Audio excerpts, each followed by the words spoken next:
Hello and welcome to Tipsy VP, episode 3rd January 2020. Welcome to the new year, a weekly show where we share tips and tricks on how to improve your social media. Tipsy VP is brought to you by Virtual Palace Marketing, the digital marketing agency that helps small businesses go digital. My name is Sean. And I'm JK. This week, this decade's first weekly Tipsy. Top 10 social media predictions for 2020. 2019 has been a bit of a hit and miss when it comes to social media predictions. Many thought chatbots would be big. We talked about chatbots, right? But it never really actually took off, really. Mainly because people prefer to chat with humans instead of bots. Others also thought the pressure on Facebook will lead to the birth of a new social media network strong enough. But there are a few around, but none of them are strong enough to replace Facebook, at least not now. Yep. On the other hand, we are seeing more attention moving into private chat rooms. We're also seeing more adoption on stories than posts on both Facebook and Instagram. And there are also other platforms starting to adopt the stories platform like YouTube and YouTube has their own stories. LinkedIn. LinkedIn YouTube. LinkedIn has stories, is it? No. LinkedIn has no stories. Facebook got. Facebook, Instagram, LinkedIn. Sorry, not YouTube. Not LinkedIn. YouTube. There is another one which I don't remember, but yeah. That's that. And that's it. There has also been a rise in employee participation in social accounts. So we did talk about the possibility of employees of a company participating in social media, which gets people to engage more with brands because of the employees, and that has been working. So that's it. We should still have a look at what's coming in 2020. So here are top 10 to look out for. You want to take the first one? Sure. First one, payments on the rise. Let's start with a low-hanging fruit. You all know that global mobile payment war is coming. The only question is who will win in the end. Part of Facebook's plan is to consolidate all their chat platforms is to provide one main layer of payment system that works across the board. There is a chance Libra will continue to hit roadblock after roadblock, but that's not going to stop Facebook Pay from using another currencies to gain adoption first. So on the still coming. On a country level, we are still having an e-wallet war here going on between Touch and Go, Boost, Fave, GrabPay. I think Fave is kind of losing traction already. Between these three, right? And even on a global level, there will be another one as well, because then we will see who is the one that will take it up. And I believe that the one that wins will be the one that is able to work closely with every single central bank of every single country. Because I don't think the central banks are ready to let go of the control of their money yet. Correct, yes. And then the security and privacy will need to be of paramount as well. And so Facebook will be leading this, but that doesn't mean that Facebook will do very well because it's not really... because of their scandal, and then it's a third party, it's a private company, and therefore... Yeah, it's not really known for its securities and trust. But I foresee Libra will have a bit of an issue because Libra itself is a currency, and Libra itself is scary for central banks because it means that their people will use Libra as a currency instead of their own currencies. Like, for example, people here will use Libra instead of Ringgit Malaysia. So that will be an issue. It's the rise of a new country. The rise of a new currency. We did talk about this in depth before last year in 2019. But we see that Facebook Pay itself as a platform should do quite well. It might take off for brands, like companies, because they after all, a lot of people are already, it's generic for people to use Facebook ads to, run ads and everything really. So it's quite normal for them to use Facebook Pay to even adopt to this kind of situation. Yeah, and this is one thing I just don't understand why central bank don't come out with their own wallet. Because central banks are part of the government, and in most parts of the world, central bank is, because it's part of the government, it's not allowed to come out with a competing e-wallet because that is the market, that is done by the market, capitalism side of things. Unless you are a communist country or a socialist country, then you decide. Like for example, China passed the baton over to Alibaba and said, you build it. Okay. Like you shall be the one that Yes, rides. you shall be the wallet. one. Yes. So China is a communist kind of country, or they come from a communist state. So they are the ones who decide who makes it and who doesn't, who becomes big and who doesn't. So to be honest, people who say Alibaba is good because they make it, it's a little bit of an overstatement, because they were chosen by the government to lead it. Partially also network and luck, I would say. It's a lot to do with being at the right place at the right time. And meet the right people also. Yeah. And so based on that one, most of the governments are mostly a democratic country. So that means the state cannot create a platform that governs the whole thing. It needs to let the market control. And then the winner will be the one that works closely with the government to make sure all the policies are done, all this kind of, But why don't they just regulate, like, okay, I only allow 3 or 4 e-wallet in a country? Cannot, because then you'll be stifling competition. Limiting it. You'll be limiting competition. Like for example, the telco industry in Malaysia has been suffering quite bad because there are only a few ISP owners. Correct. And only after the government change in the recent years that they opened up the ISP up to more players, and the prices started to drop, the speed starts to increase because competition is working again. Before this, there was nearly no competition. And in terms of, let's say, from 5G, right? TM will essentially build the entire 5G network, and we will go back to zero again, where TM controls everything. Okay. So this is something that shouldn't happen in Malaysia moving forward, but it keeps happening because we cannot shed this this idea of one person being the only big one.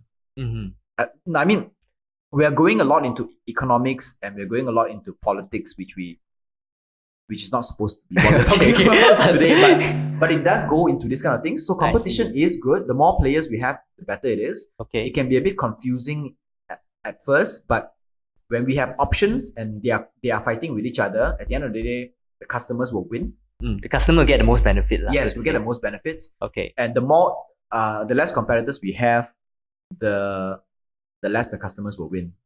Okay, got it. All right. Okay. So next up, Facebook Watch will get better in the weeks. This week, Social Media Weekly, a few days ago, we talked about Facebook negotiating deals with music labels. Their plan is to bring copyrighted music into the platform, like what YouTube has been doing for a while now. When that goes through, we will be able to listen to music videos from Facebook as well, which will put them in a very good position to compete with YouTube. Actually, even better, because they do have that social element that YouTube does not have. Correct, yes. You're able to watch and share videos, watch and share MVs within Facebook itself.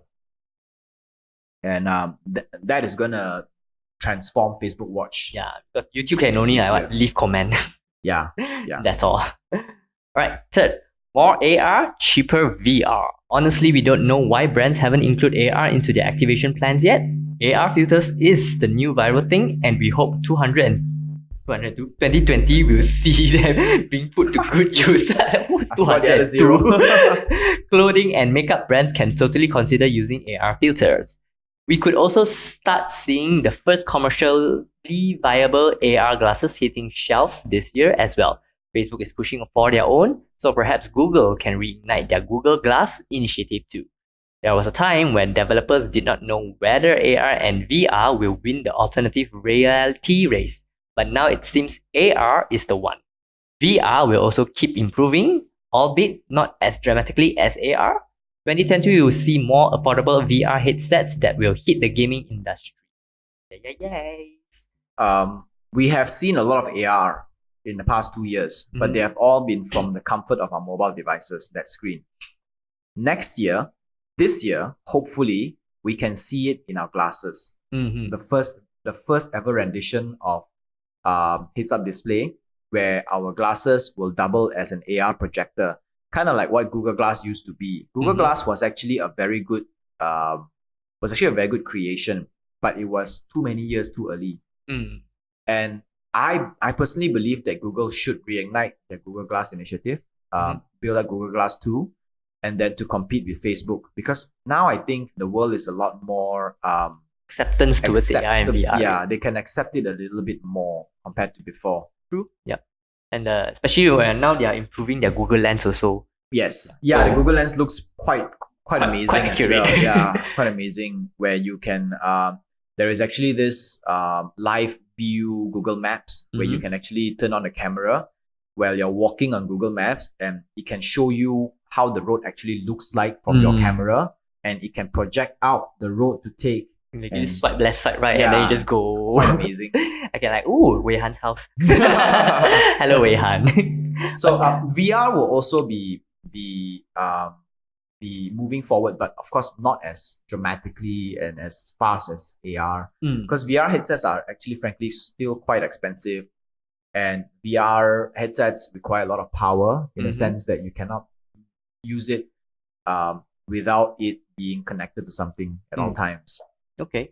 Yeah. And your environment needs to be controlled as well, because you will knock onto things if you can't see what you're. You have to be in one space. Yeah, you have to be in one space. Yeah, but I believe gaming will be the place where VR will really thrive. Gaming and also movie, hopefully, if movie. Yes. Well, they did try VR movies before. Have you watched before? I don't know, because you cannot control the attention of the viewer. So because of that, right, you don't know where the ghost is coming from. Oh my god.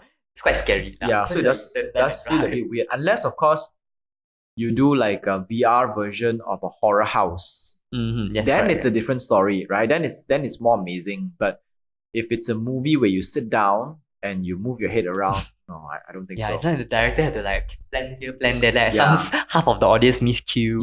Yeah, then they miss this and they miss that and don't know what's going on. Yep. And private chats continue to rise. Public social media is losing traction. Users are losing trust in companies, and companies are not regaining that trust fast enough. So this means that privacy is an issue. And because Facebook and Instagram cannot back up or are not interested to back up and improve their privacy fast enough, users are going to private chat rooms, staying away from the public social media. And here comes Slack, Discord, WhatsApp, Telegram, and Signal. This also spells bad news for brands who have been so heavily invested in Facebook, Instagram, and the lot, because when the attention goes away, then all their investment will be in vain. Yep. And when attention goes into private chat rooms, it will be very difficult to go into the chat room, be a part of the chat room. So there will also be an increase in group video chats. So these chat platforms need to be able to support group videos if they want to stay ahead of the curve. And yeah, correct also. Like, because now I see even for Facebook page, it's just too much really. Yeah, I don't even know is it working. Yeah, from a brand perspective, right? From a practitioner and agency perspective, I don't know if Facebook page is something that is viable anymore. I mean, ads are still good, but ads are like pay to play, the more money you pay, the more it's a money game. It is a money game. But when it comes to attention, it's a different story altogether. Yeah, correct. Because if for your site, right, how many people has actually have like public page? No. A lot. No, don't have. Well, what? Like friends punya public page, they keep inviting you. No. Don't have at all? No. Oh, no one invites me to public page. There are a lot of people who invite you to public pages. Like for Goose punya family lah, this really? That lah. I'm like, wow, there's just so many public page, and now I don't know whether can compete or not, if you don't have the money. Yeah, and the visibility of pages is a lot less. So little. So little, right? And humans connect, like for example, of all the 100 posts that you see on Facebook, how many are actually from pages? Don't have. Exactly. I almost none. Almost none. And those are from pages are probably the paid ones, but organic ones is so hard to find. Literally zero. Exactly. And most of our attention now, we have moved from like 8 to 10 hours a day on Facebook and Instagram to more hours on chats Mm. more than anything. Yep. So if the chats does not have an advertisement engine inside, then how are we supposed to get into the chats? It's very, very difficult now for brands. For business lah. Yeah. So maybe like the group admin, maybe instead of like we have influencer marketing, right? Probably we have group admin marketing. Yeah, perhaps. Moderator marketing. Yeah, kind of thing. Alright, fifth one. Return of email marketing. There was a time when we thought email were gonna die and die a sad death. Spams were abundant and Monday inboxes were filled with noted with thanks replies of CC'd and BCC'd mails from the bosses.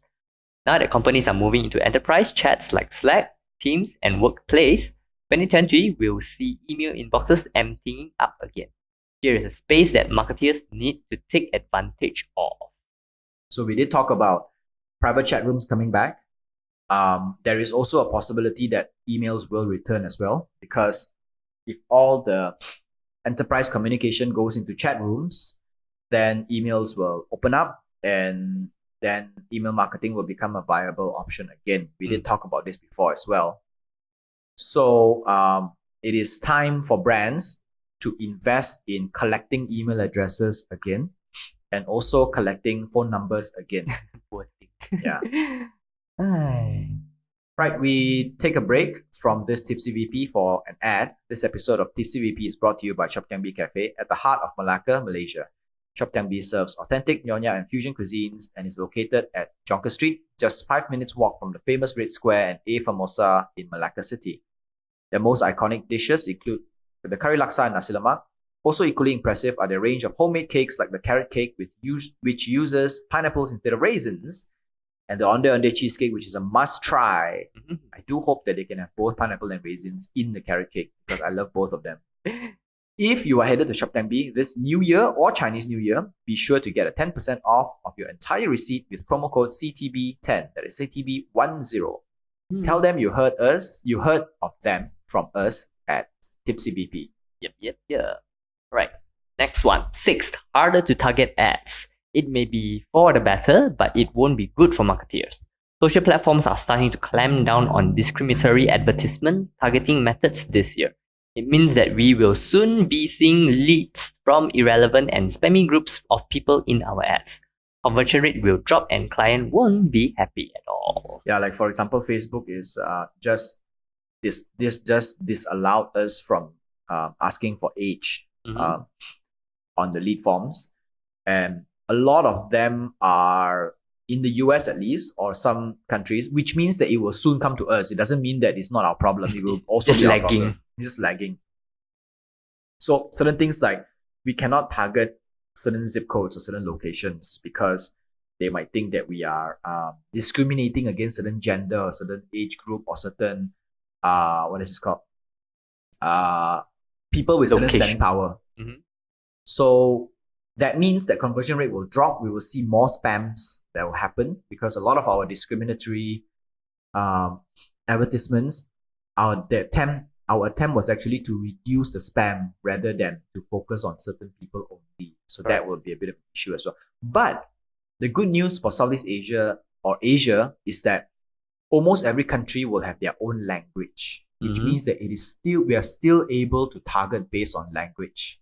We are still able to target ethnicity and race and religion and everything based on language. Not fully target, but we can narrow down and filter away some of them. At least Papua Guinea will talk Papua Guinea language, and it won't Chinese, and it's totally exactly. So kind of thing. Well, there will be Chinese in Papua New Guinea, but still it's a lot less, right? So that kind of targeting will still happen. Okay. Number 7. LinkedIn on the rise. LinkedIn has been doing well for itself in 2019. We foresee the trend not about to end in 2020. Microsoft has been pushing out a lot of valuable features for the professional networking platform. When the mass user base start to pick up on this, it's where brands need to be. So brands, if you're on Facebook page and if you're B2B, you need to move on to LinkedIn. It's time to go on to LinkedIn. yes, you might complain and say that we're going to start all over again and everything, but that is how it works on social media. Yeah, correct. Cannot You just be. have to run away from attention to attention. Yes, that is how it works. I just read an article actually, right, just today.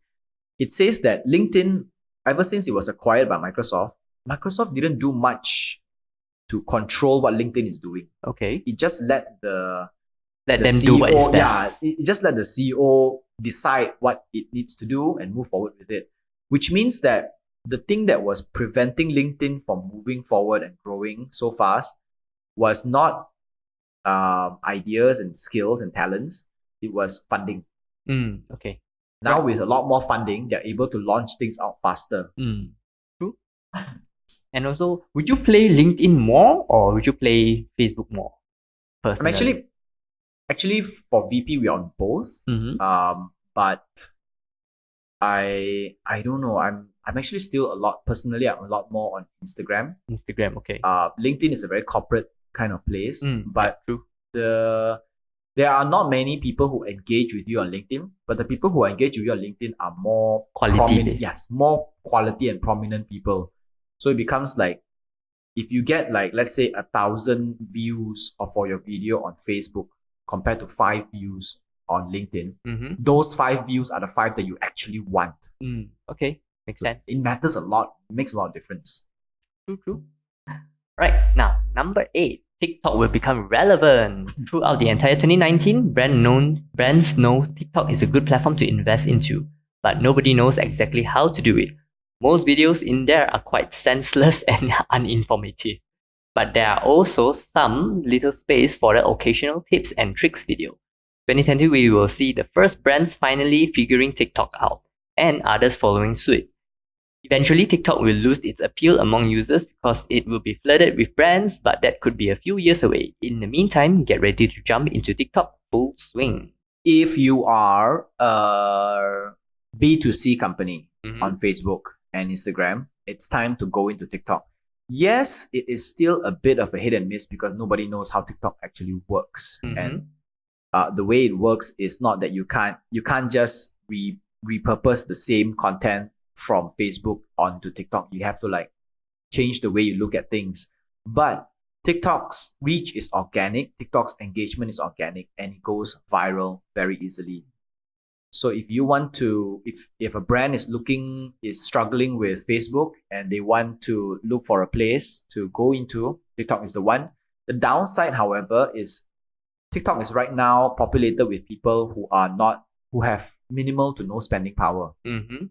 That is the problem. They're young people. The future people. Yes, the future big spenders. So it is a bit of an investment. You need to be there for the next 5 years or 3 to 5 years, depending on whether the older crowd moves in TikTok or not, or all these kind of too many variables. But at the end of the day, if there is no age group that comes in, you need to invest in it for a few years before it actually becomes viable to you. True. And also TikTok, you need to be very creative with music. Yeah. Very creative music. How you play music. It's a different ball game together, really. It's so difficult. It's just posting, but yeah, it's so difficult. Number 9, 5G brings digital marketing offline. For the longest time, digital marketing has always been the alternative marketing method that goes on inside screens. Not anymore. The coming of 5G will bring about a massive transformation, and it's happening in 2020 onwards. Think AR billboards, hyper-targeted advertisement, try before you buy, and more. Imagine this, right? I gave a talk to a bunch of consultants in Phuket a few months ago, and I gave this imaginary future with 5G that when a person walks into a store, right, your mobile device will ping the entrance beacon, which will send information to a server halfway across the world, which will collect all your information of what you last bought, what is your favorite color, what do you like to buy, how much did you spend the last time, all these kind of things, right? To the store and specifically to the nearest salesperson. And that salesperson can see all your information and approach you, call you by name, and knows exactly what to sell you based on your interest. Without knowing you. And then after you bought that thing, it registers into the system again, back to the server. And when you're looking at the new arrivals, new arrivals, for more than 30 seconds in a certain section, they know what you're looking for, and then the remarketing will start to work. So, God. digital marketing is no longer in the screens anymore. It will be everywhere we go.